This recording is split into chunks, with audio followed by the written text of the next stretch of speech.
Becoming a successful techie has never been easy, and I think it will be even harder for next couple of years.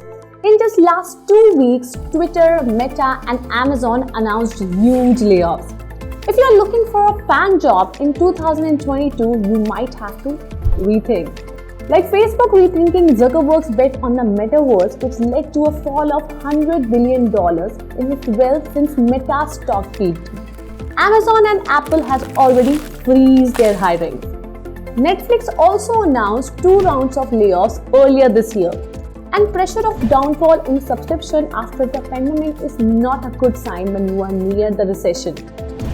Lastly, Sundar Pichai also said in a recent interview that he feels Google has too many employees and not a lot of them work efficiently. Not just Faang. Companies like Accenture, Cisco, Microsoft, Lyft, Intel, Twitter, Shopify. Here are the list of all the recent layoffs, and the list goes on and on and on and on. 120,000 plus techies have already lost their job in 2022, which is more than the 2000 to 2001 dot-com bubble. And this time, tech layoffs are affecting the migrant workers the most. 10 to 15% of layoffs are H-1B visa holders.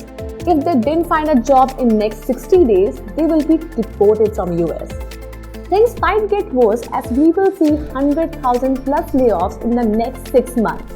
But what is the reason behind this? The 2 prominent reasons that most companies who have given a public statement following the announcement of mass layoffs. The first one, overhiring. Companies hired many employees during the pandemic due to high demand as people spent most of their time online. Now when the boom is starting to fade as they get back to their daily life. Secondly, recession. Soaring inflation in the US has made brands reluctant to spend money on advertising and outsourcing. In the last decade or 2, having a company name like Google, Microsoft or Amazon on your resume has been the gold standard, and there is no question about that. Well, these days, however, the tides are changing around what employees want beyond name recognition.